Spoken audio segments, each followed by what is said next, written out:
Ya, baik. Halo semuanya. Nama saya Abednego dan sini saya akan melakukan praktikum untuk mata kuliah basis data atau administrasi basis data.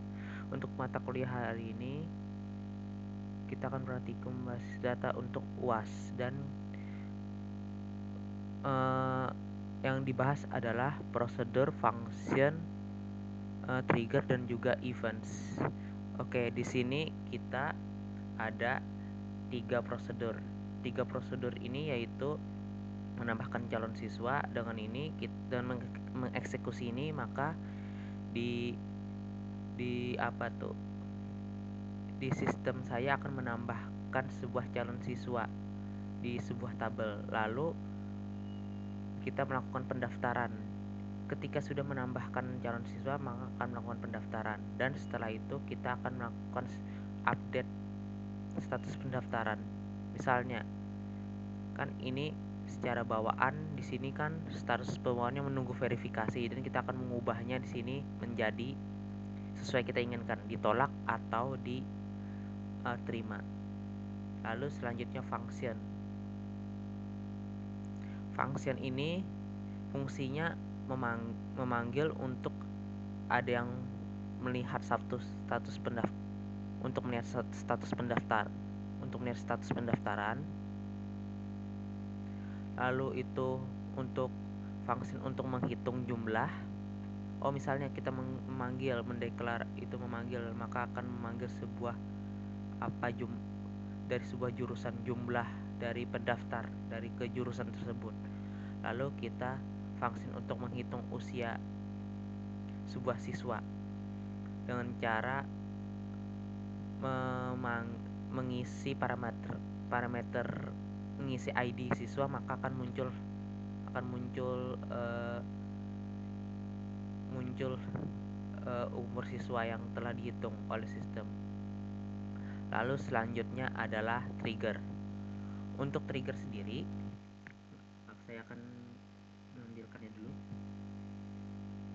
Untuk triggernya sendiri, show dengan cara trigger titik koma kirim. Nah, di sini di di tabel calon siswa, di tabel calon siswa ini ada tiga trigger. Eventnya yaitu insert, update, delete dengan timing after. Di situ jadinya ketika kita menambahkan calon siswa di tabel calon siswa, maka akan tabel aktivitas ini akan bertambah di sini. Tapi kalau untuk di My PHP My Admin-nya akan muncul di log jurusan di sebelah sini. Nah, begitupun semua trigger yang ada di sini, semuanya akan masuk ke log aktivitas di sini.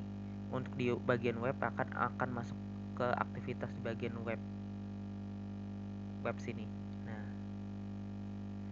oke, ini untuk tabel siswa, dan ini untuk tabel orang tua. Kalau kita mengedit, atau menambahkan, maka akan aktivitas akan terdeteksi aktivitas, begitupun update dan delete. Begitupun di tabel pendaftaran. Ketika sistem melakukan pendaftaran, maka akan muncul aktivitas, entah itu insert, update atau delete. Dan selanjutnya, setelah function sudah dijelaskan, prosedur sudah, dan trigger juga sudah, dan terakhir events. Untuk event ini, oke, event ini pertama kita akan jelaskan dulu. Ini arsip.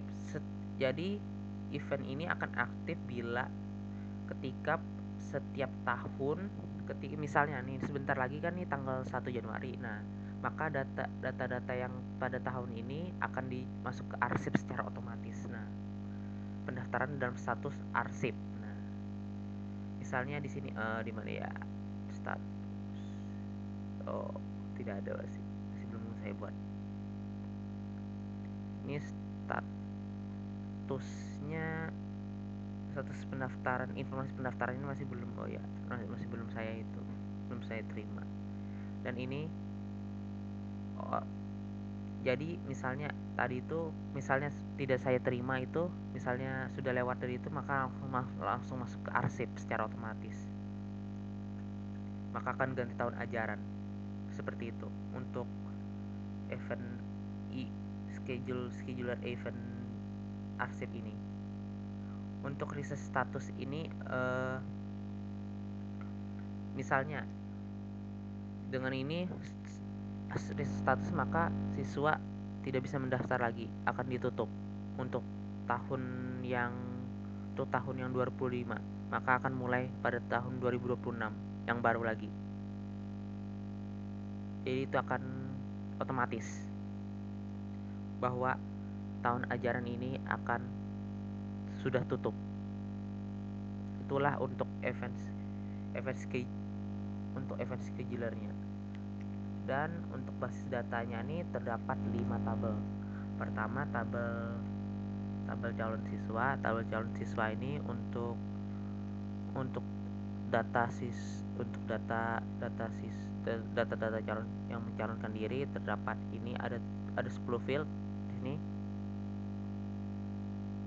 Tetapi di tampilan webnya di sini cuma ini aja ya. Lalu setelah tabel calon siswa, tabel jurusan. Nah, di sini adalah jurusan yang tersedia di sebuah sekolah. Calon siswa hanya bisa mendaftar satu mata kuliah satu jurusan saja yang saya buat. Saya memang sengaja membuatnya seperti itu. Lalu selanjutnya tabel jurusan sudah, tabel asal sekolah. Dan di sini kita bisa admin bisa menambahkan sebuah menambahkan sebuah nama-nama sekolah baru. Misalnya ada sekolah dibangun, admin bisa menambahkan nama sekolah baru. Kalau saya menambahkannya baik itu saya bisa menambahkannya di PHP MyAdmin atau ada di webnya sini untuk menambahkan sekolah sini dengan tambah sekolah, fitur tambah sekolah di sekolah asal, untuk sekolah asal yang untuk supaya siswa bisa memilih nanti. Lalu setelah ini tabel pendaftaran untuk yang keempat, dan pendaftaran. Nah, ini tabel pendaftaran ini. Nah, ini status pendaftaran ini siswa tadi yang pending menunggu keputusan. Di sini kita akan bisa melihat siapa-siapa yang telah mendaftar atau yang belum. Lalu selanjutnya sekolah sudah, ini sudah, orang tua. Nah, di sini adalah data-data orang tua. Ini nama ibu, nama ayah. Dan disinilah jurusan itu calon siswa 1, 2, 3, 4, dan 5. Ya, pastinya sudah 5. Itulah hanya 5 tabel saja di dalam sistem. Nah, sistemnya adalah yang saya buat sistem informasi pendaftaran siswa baru. Dan itu saja untuk penjelasan praktikum administrasi basis data untuk sistem pendaftaran siswa baru. Terima kasih untuk telah menonton. Sekian dan terima kasih.